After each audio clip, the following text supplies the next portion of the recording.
అందరికీ నమస్కారం. ఇప్పుడు మనం వినబోయే సీరియల్ 'శృతి తప్పిన యుగళ గీతి' 7వ భాగం. రచన మాదిరెడ్డి సులోచన గారు. మరి 7వ భాగంలోకి వెళ్దామా? వంటింట్లో ఉప్మాకని పచ్చిమిరపకాయలు తరుగుతున్న రాజేశ్వరి ఆలోచనలు పరిపరి విధాలుగా పోతున్నాయి. ఈ పాటికి వసంత ఇంకా నిద్రపోతూ ఉంటుంది. నౌకర్లు కాఫీ టిఫిన్ అందిస్తారు. మరి తనకు చెంపలకు చల్లని స్పర్శ తగలగానే ఉలికిపడి చూసింది. రవి తన 2 పళ్ళు వెళ్ళబెట్టి నవ్వుతున్నాడు. వాడిని చూసి కోపం తెచ్చుకుందాం అనుకుంటుంది. కానీ వీలు కాదు. పచ్చి పాల వంటి కళ్ళు పెద్దవి చేసి చూస్తూ ఉంటే మైమరిచిపోతుంది. తెల్ల కలువ లాంటి చిన్నారి చేతులతో వచ్చి చేతులతో చెంపలు నిమురుతూ ఉంటే ఆమె హృదయం పులకిస్తుంది. భర్తపై ఎక్కడ లేని కోపం తెచ్చుకుంటుంది. చి, ఏ మనిషి! అందమైన 2వ భార్య దొరకగానే పిల్లలను మర్చిపోతారు. వాడిపై అనురాగం కొద్దీ తనే చూస్తోంది. కానీ ఒక్కనాడైనా వాడి గురించి చెప్పారా? వండర్ఫుల్! మూర్తి గట్టిగా నవ్వడంతో ఈ లోకంలోకి వచ్చింది. ఏమిటన్నట్టుగా మొహం చిట్లించింది. చూసుకో, తను షేవ్ చేసుకుని వస్తున్నట్టున్నాడు. చేతిలోని అద్దం ఆమె ముందు పెట్టాడు. అంది. మొహం నిండా మసిపూసి ఉంది. రవి నెమ్మదిగా దగ్గరగా ఉన్న పెనంపై దాడి చేస్తున్నాడు. వేదవ! వాడిపైకి చెయ్యెత్తింది. 2 పళ్ళు వెళ్ళబెట్టి నవ్వాడు. నేను చేసిన ఘనకార్యం చూడు అంటూ కొట్టలేక ముందుకు లాక్కుని ముద్దు పెట్టుకుంది. వాడి మొహం నిండా మసి అంటింది. బాగుంది మీ ఇద్దరి పని. రవి, ఇలారా, అమ్మ కాఫీ చేస్తుంది. కొడుకుని పిలిచి మొహం కడిగాడు. వాడి చొక్కా మార్చి వచ్చేసరికి రాజేశ్వరి కాఫీ తెచ్చింది. ఆమె ముఖం రుద్దినందువలనేమో ఎర్రగా కనిపించింది. నీకేది రాజీ కాఫీ? తర్వాత తీసుకుంటాను. అదేం కుదరదు. ఇద్దరం కూర్చుని తాగనిదే కాఫీకి రుచి రాదు అన్నాడు. రాజేశ్వరి వెళ్ళిపోయింది. ఈయన ఎదురుగా కూర్చుని కాఫీ త్రాగి కబుర్లు చెప్తే వంట మనుషులు చేస్తారేమో పనులు అనుకుంది. మూర్తికి సుశీలతో కాఫీ త్రాగే సన్నివేశం గుర్తుకొచ్చింది. వెంటనే దాన్ని మర్చిపోవటానికి పేపర్ తీసుకున్నాడు. ఆమెను జ్ఞాపకం చేసుకుంటే ఎవరికి లాభం లేదు, కానీ నష్టం మాత్రం ఉంది. నా మొదటి భార్య దేవత అంటే ఇద్దరూ కలిసి పూజ చేద్దాం అని ఆడవారనే కాలం పోయింది. అందుకే ఆ ప్రసక్తి ఎప్పుడూ రానివ్వడు. రాజీ ఉప్మా ప్లేట్తో వచ్చేసరికి అతను పేపర్లో లీనమై ఉన్నాడు. కాఫీ చల్లారిపోయింది. కోపంగా వెళ్ళి మరో ప్లేట్లో ఉప్మా తెచ్చుకుంది. గుడ్, అలా ఉంటారు మంచి అమ్మాయిలు. అతను ఉప్మా తీసుకున్నాడు. చెంచాతో నోట్లో పెట్టుకున్నాడు. చాలా బాగుంది రాజీ. అందమైన వారికి వంట రాదనుకున్నాను. ఆమె తలదించుకుంది. మాట్లాడవే, ముత్యాలు రాలిపోతాయి కాబోలు. ఈసారి తలెత్తి చూసింది. నన్ను ఇష్టపడి చేసుకున్నావు కదూ, నీ పని చెప్తా అనుకుంది మనసులో. ఆమె వెచ్చబెట్టుకుని వచ్చిన కాఫీ త్రాగాడు. చేతులు మూతి పమిటకు తుడిచాడు. ఏమిటి మాటలొచ్చే? అతని చేతులు ఆమె నడుము చుట్టూ పడ్డాయి. వదలండి. నాకు బహుమతి కాదంటే లంచమే ఇచ్చి వదిలించుకోవాలి అన్నాడు. అత్తయ్య! అతను చటుక్కును వదిలేశాడు. విజయ గర్వంతో తలెగరేసి వంటింట్లోకి వెళ్ళిపోయింది. పెరట్లోంచి సన్నగా తల్లి వల్లించే మంత్రాలు వినిపిస్తున్నాయి. అతను నవ్వుకున్నాడు. సాయంత్రం సినిమాకి వెళ్దాం, తయారు కమ్మంటే నిర్లిప్తంగా తయారైంది. రాజీ పూర్తిగా నిర్లిప్తత అలవరుచుకుంది. పుట్టింటి వారంటేనే మంట. మళ్ళీ ఎప్పుడూ వెళ్ళలేదు. అతని కోపం తెప్పించాలని అనుకుంటుంది. అతనికి తొందరగా కోపం రాదు. అతనికి మేకప్ ఇష్టం ఉండదు. అందుకే గాఢంగా మేకప్ వేసుకుని తయారైంది. అతను మైమరిచి చూశాడు. రాజీ, కొందరికి మేకప్ వేస్తే పగటి వేషంలా ఉంటుంది. నీకు చూడు ఎంత బాగుందో. ఎదురుగా నిలబడిన అతనిపై చేతిలో ఉన్న పౌడర్ డబ్బా విసిరి కొట్టాలనిపించింది. మొహం గంటు పెట్టుకుని తయారైంది. సినిమా నుంచి తిరిగి వచ్చేసరికి 7 దాటింది. రాత్రి వంటకు పడేసి బట్టలకి ఇస్త్రీ పెట్టాలని కూర్చుంది.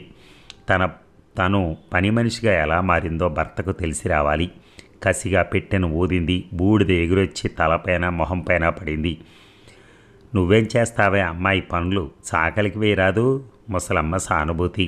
అన్ని బట్టలు చాకలికి వేయటానికి మనం ఏమన్నా లక్షాధికారులమా అన్నది విసురుగా. ఆ తల చూడు అన్నది నొచ్చుకుంటూ. కరెంటు పెట్టయితే ఈ ఆతన ఉండదు అంది. ఆ రాత్రి పంతానికి అర్ధరాత్రి పడక చేరింది. మూర్తి చాలా ఉత్సాహంగా ఉల్లాసంగా ఉండే రాత్రి అది. అతనికి నిరాశ కలిగించాలనేదే ఆమె ధ్యేయం. అతను నిద్రపోవటం లేదు. సీరియస్గా ఏదో ఇంగ్లీష్ పుస్తకం చదువుతున్నాడు.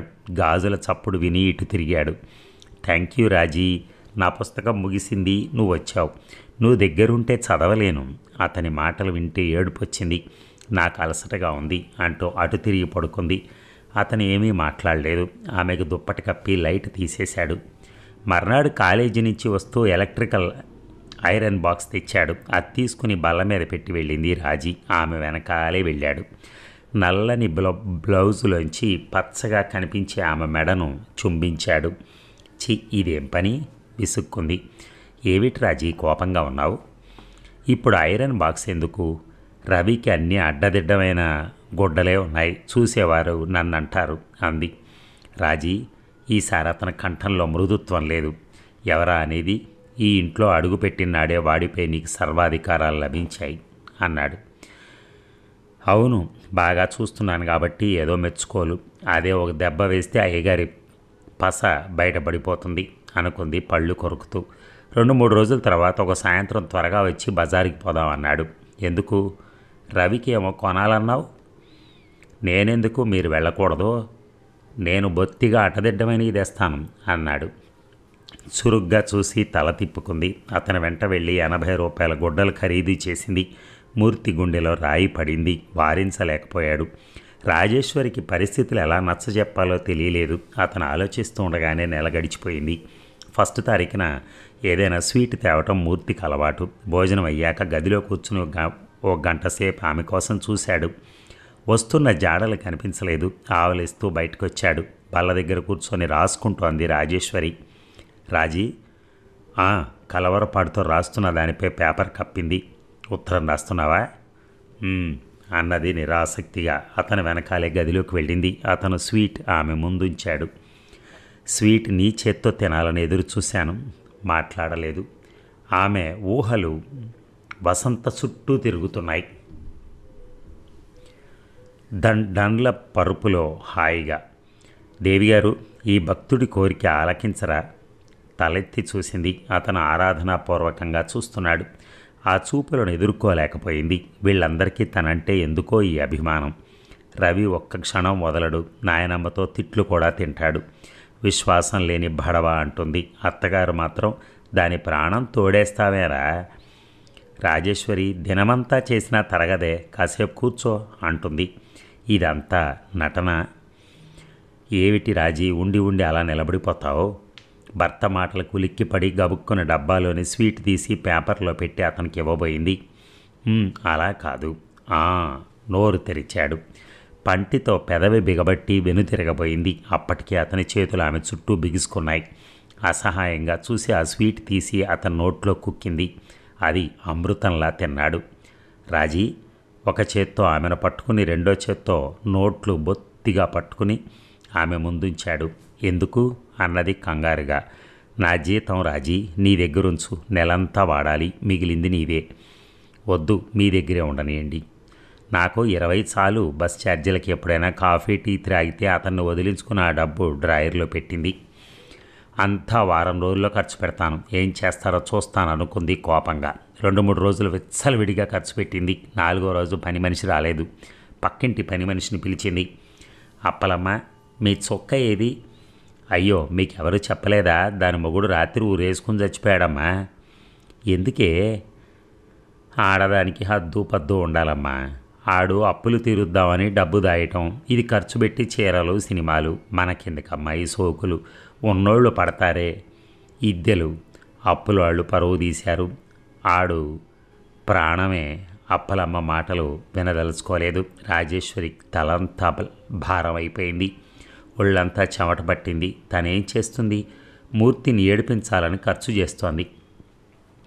వారంలో డబ్బైపోతే అప్పులు చేయాలిగా. అప్పుడు మూర్తి కూడా ఇలాగే చేస్తాడా? ఆ ఊహే రాజుని కదిలించి వేసింది. వెక్కి వెక్కి ఏడ్చింది. భగవాన్, పరిస్థితులను అర్థం చేసుకునే శక్తి నువ్వు ఇంకా వెక్కుతూనే ఉంది. ఏమిటి రాజీ? ఆదుర్దాగా మోకాళ్ళపై కూర్చుంటూ అడిగాడు మూర్తి. ఏం లేదు. నాతో చెప్పవు కదూ అతను అంత ప్రేమగా అడిగితే దాచుకోలేకపోయింది. చుక్క భర్త సంగతి విని అతను బాధపడ్డాడు. పిచ్చివాడెక్కడో భార్యకు నచ్చజెప్పి తన మార్గంలోకి తిప్పుకోవాల్సింది అన్నాడు. ఎంత శాంతం ఈయనలో! అదే తనకు గిట్టదు. మంచివారు ఎప్పుడూ సుఖపడలేరు. ఏదో అశాంతి, ఏదో ఆవేదన. రాజీ చాలాసేపు అలాగే కూర్చుంది. బయట రవి చప్పుడు విని లేచింది.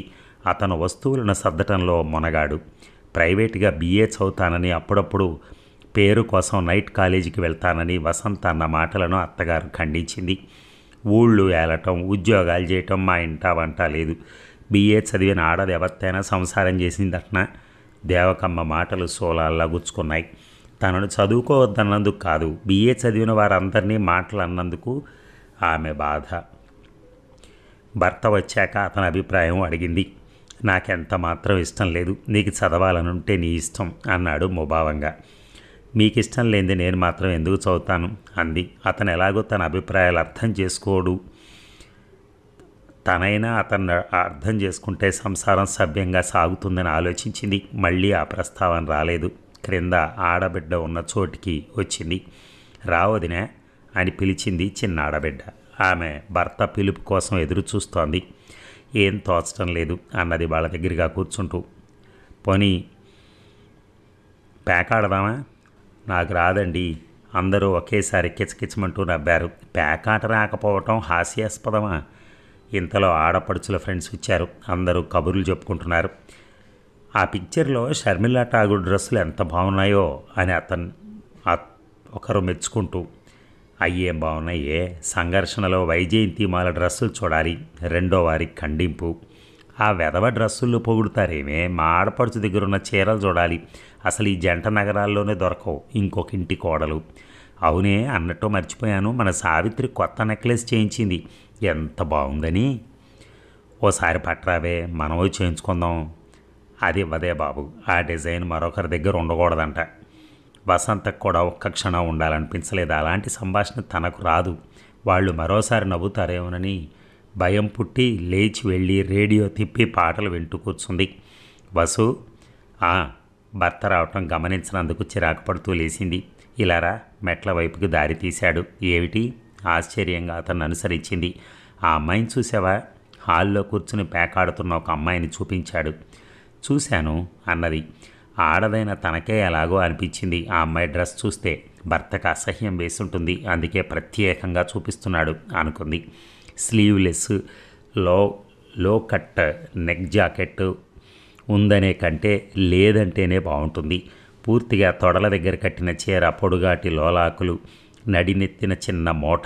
అది మోడర్నిటీ అనే కంటే పగటి వేషం అంటే బాగుంటుంది. ఏం మాట్లాడావు? మీరేమైనా చెప్పారా? భేష్ అతను నవ్వాడు. పక్కన వసంత లోపలికి వెళ్ళిపోయింది. సాయంత్రం భర్త తెచ్చిన బన్నులు, పిన్నులు, అలంకరణ సామాను చూసి భర్తను గురించి తను వేసిన అంచనా తప్పని తెలిసిపోయింది. మరో 2 రోజులకి స్లీవ్లెస్ బ్లౌజెస్ వచ్చాయి. అతని అలంకరణ అధునాతనంగా ఉండాలి, ఆలోచనలు పురాతనంగా ఉండాలి అంటాడు. భార్య అంటే అలంకరించుకుని భర్త వెనకాల గంగిరెద్దులా తిరుగుతూ అందరిని ఆకర్షించాలనుకునే స్వభావం. జాకెట్లు నచ్చలేదా అలా చూస్తున్నావు? అది కాదండి, నాకిష్టమో కాదో అడిగి కుట్టించాల్సింది. అనవసరంగా డబ్బు దండగ చేశారు. ఓహో, ప్రతి పని తమరిని అడిగి చేయమని సంకేతమా? ఆ గారాలేం సాగవిక్కడ. అది కాదండి, నా బట్టల విషయంలోనే కాదు, అవసరం అనుకుంటే నీ ఆహార విషయంలో కూడా శాసించే అధికారం నాకుంది. పిచ్చి పిచ్చి ఆలోచనలు కట్టిపెట్టు, లేదా మీ నాన్నకు పార్సిల్ చేయి అన్నాడు విసురుగా. అతను వెళ్ళిపోయాక అక్కడున్న వస్తువుల వంకే చూస్తూ కూర్చుంది. తనే అతనికి అనుగుణంగా మారాలి, అంతకంటే మార్గం లేదు. 2 నెలలు గడిచిపోయాయి. ఒక్కసారి వెళ్ళి తండ్రిని చూసి రావాలనున్నా శ్రీకాంత్ అంగీకరించడం తెలుసు. నాన్న అయినా రాలేదు, ఆయన నన్ను పూర్తిగా మర్చిపోయినట్టున్నారు అనుకుంది సినిమాకు తయారవుతూ. వసు అటుగా వచ్చిన శ్రీకాంత్ కళ్ళు కాంతివంతమయ్యాయి. ఇలా అలంకరించుకోవాలి, నేను నిమిషంలో తయారై వస్తాను అని బాత్రూంలో దూరాడు. ఆమె నెమ్మదిగా మేడ దిగబోయి అక్కడే ఆగిపోయింది. కింద హాల్లో రాజారావు దేవకమ్మతో మాట్లాడుతున్నాడు. ఈ వేషంతో నాన్న కంటపట్టమా? గబుక్కున వెనక్కి తిరిగి వచ్చింది. మొహం తుడుచుకుంటూ భర్త ఎదురొచ్చాడు. ఏమండి, నాన్న వచ్చారు, ఇప్పుడు బయటికి వెళ్తున్నాం, తర్వాత వస్తామని చెప్పండి అన్నది ప్రాధేయపూర్వకంగా. గుడ్, అలా ఉండాలి. శ్రీకాంత్ ఇల్లాలంటే డాబు దర్పం చూపాలోయ్ అని నవ్వుతూ బొగ్గ మీద చిటిక వేశాడు. అతని మాటలకి తల తిరిగిపోయింది. తన డాబు దర్పం తనకు అత్యంత ప్రియమైన తండ్రి వద్ద. ఒక్కసారి అతన్ని చురుగ్గా చూసి కిందకొచ్చింది. ఏమ్మా, నాన్నను పూర్తిగా మర్చిపోయావా? ఆప్యాయంగా కూతుర్ని దగ్గరికి తీసుకున్నాడు. వారికి తీరికుండదు, ఒంటరిగా రావాలంటే. పర్వాలేదమ్మా, మీరిద్దరూ సంతోషంగా ఉంటే అదే చాలు అన్నాడు. అమ్మ రాలేదే నాన్న? నేను ఇక్కడికి వస్తున్నట్టు అమ్మకి చెప్పలేదమ్మా, పని మీద వచ్చాను. నువ్వు కనిపించక చాలా రోజులైంది కదా, చూసిపోదామనిపించింది. ఈసారి అమ్మని తీసుకురండి నాన్న. ఏ డేవిడ్, బాగున్నావా? అతన్ని పలకరించి టీ ఇచ్చింది. శ్రీకాంత్ దిగిరాగానే అతని కుశల ప్రశ్నలు వేశాడు రాజారావు. భోజనం చేసి వెళ్ళండి అన్నయ్య గారు, దేవకమ్మ చెప్పింది. మరోసారి వస్తానమ్మా, లీలావతి ఎదురు చూస్తుంటుంది. అదిగాక ఇప్పుడు 5:00 కదా. మా ఇంటికొచ్చి మీరు అలా వెళ్ళిపోవటం నాకేం బాగుండలేదు అంది నిష్ఠూరంగా. మనలో మనకు అలాంటి భేదాలు ఫార్మాలిటీస్ ఏమిటమ్మా? ఆయన చిరునవ్వుతో ఆమెను సమాధానపరిచి బయటకొచ్చాడు. కారు వరకు వచ్చింది వసంత. నాన్న, ఏమిటి వసు, ఈ వేషాలన్నీ మీ ఆయన కోసం వేస్తున్నావు అంతేనా? చాలా మంచిదమ్మా. ఒకరి అభిరుచులు ఎరిగి ఒకరు మసులుకోవాలి అన్నాడు తేలిగ్గా నవ్వేస్తూ. అతను వెళ్ళిపోగానే భర్త కారు దగ్గరికి నడిచింది. శ్రీకాంత్ అప్పటికే కారులో కూర్చున్నాడు. తను కూర్చుని తలుపు వేసింది. వసు, అమ్మకు చాలా కోపం తెప్పించావు. ఎందుకు? ఆ డ్రైవర్ వెదవికి కప్పులో టీ ఇస్తావా? డేవిడ్కా? అతను నాకెప్పుడూ డ్రైవర్లా అనిపించడు. అంటే మేనమామలా అనిపిస్తాడా? అది కాదండి, మన ఇంటికి ఎంతోమంది వస్తారు కదా, అదిగాక హోటల్లో మన కోసం ప్రత్యేకమైన కప్పులు ఉండవుగా, నచ్చజెప్పే ధోరణిలో అంది. షటప్, ఇక మీద మేము చెప్పింది వినాలి తప్ప తిక్క వాదనలు పెట్టుకోకు అరిచాడు, కోపం అంతా యాక్సిలేటర్ మీద చూపుతూ. రాజేశ్వరికి మూర్తి మంచితనం అంటే మంట. అందరూ ఆ మంచితనాన్ని పొగిడితే ఇంకా మంట. అవతల వ్యక్తి మంచితనం బయటపడుతుందంటే చుట్టూ మంచివారు ఉండబట్టే అన్న సత్యం అతనికి తెలియదు. ఈరోజు అది తెలియచేయాలి. అనకపోయినా అందరినీ రవిని నీకు అప్పగించాను అనకపోయినా తను చూస్తుంది, అదో అలుసు అనుకుంది. ఆ రోజు అతని ఓర్పు సహనం పరీక్షించాలనే కూర్చుంది. మూర్తి కొడుకును ఆడిస్తూ పేపర్ చూస్తున్నాడు. రవి మూడు మారింది. తండ్రిని వదిలి వంటింట్లోకి వెళ్ళాడు. మరో 5 నిమిషాలకి వాడి రెక్క పట్టుకుని బరబరా ఈడ్చుకొచ్చింది. ఒక్క క్షణం ఉన్న చోట ఉండడు కదా, బెదవతో చావు వచ్చింది. దబాలను 4 అంటించింది. వాడు దెబ్బలకు అలవాటు పడలేదేమో, మూత్రం పోసుకుని ఏడవడం మొదలెట్టాడు. ఒకవైపు ఇంటి చాకిరి, రెండో వైపు నువ్వు దాన్ని కాల్చుకు తింటున్నారా? అత్తగారి గొణుగుడు విని రాజీ తెల్లబోయింది. కృష్ణమూర్తి, ఆదివారమే కదరా, కాసేపు చంటాన్ని అదుపులో పెట్టకూడదు. అవునమ్మా, వీడికి మీరంతా గారాబం నేర్పి పెట్టారు. యారా, అమ్మని విసిగిస్తున్నావు కదూ? మామూలుగా అడిగాడు. రాజీకి మతిపోయింది. రవి అంటే అతనికి ఎంత ప్రాణమో ఎరగంది కాదు. ఈరోజు అతనికి కోపం తెప్పించాలన్న పట్టుదల సడలిపోసాగింది. తనపై తనకే కోపం వచ్చింది. రాక్షసిలాగా ఎంత దారుణంగా ప్రవర్తించింది. మారుటి తల్లివి అని అతని నోట అనిపించుకుని అతన్ని దులపాలనుకున్న అభిప్రాయం ఎప్పుడో ఎగిరిపోయింది. భర్తను చురచురా చూసి వాణ్ణెత్తుకుని వంటింట్లోకి వెళ్ళింది. ఆమె చర్యను విస్మయంగా చూసి లోపలికి రాబోయిన మూర్తిని బయట విద్యార్థులు పిలిచారు. వాళ్ళ వెనకాల వెళ్ళాడు. మరో అరగంట తర్వాత లోపలికొచ్చి విస్మితుడయ్యాడు. రవి రాజీ ఒడిలో నిద్రపోతున్నాడు. ఆమె ఏడుస్తోంది. చాలాసేపటి నుంచి ఏడుస్తుందంటానికి నిదర్శనం ఆమె కళ్ళు. రాజీ విసురుగా తల తిప్పి అతని వంక చూసింది కానీ మాట్లాడలేదు. అతను ఆమె పక్కన వచ్చి కూర్చున్నాడు. ఎందుకు రాజీ? మీ పితృప్రేమను చూస్తే ఏడుపొస్తోంది అన్నది విసురుగా. ఇదొక అభియోగమా? కాదు, నిజం. వాడిని అన్ని దెబ్బలు కొడితే మీరు చీమ గుట్టినట్టేనా లేదు మీకు? నువ్వు వాడిని కొడితే నాకెందుకు కోపం రావాలి? ఈ ఇంట్లో అందరికీ నువ్వే పెద్దవి అన్నాడు. చిచి, వాడికి ఎవరూ లేరు. మరొకసారి కళ్ళు ఒత్తుకుని వాడిని పడుకోబెడుతుంటే మూర్తి లేచి గదిలోకి వచ్చాడు. హృదయం లేదు వీళ్ళకి. రాజీ గొడుగుడు వినిపించింది. చిత్రమైన స్వభావం అనుకున్నాడు. పుస్తకం పట్టుకుని కూర్చున్నాడు. మరో గంట తర్వాత వచ్చింది రాజేశ్వరి. మొహం కడిగినట్టుంది, తేటగా కనిపించింది. భోజనానికి లేవండి. నీ మనసు స్థిమితంగా ఉందా? విసురుగా వెనుదిరిగింది. వెనకాలే అతను వచ్చి వాల్చిన పీట మీద కూర్చున్నాడు. అమ్మ భోజనం అయిందా? "ఉమ్, నువ్వురా అన్నాడు. నాకు ఆకలిగా లేదు.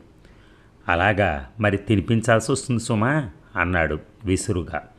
కంచం పెట్టుకుంది. మరి ఈ భాగం ముగిద్దామా? మళ్ళీ రేపు కలుద్దాం. Thank you.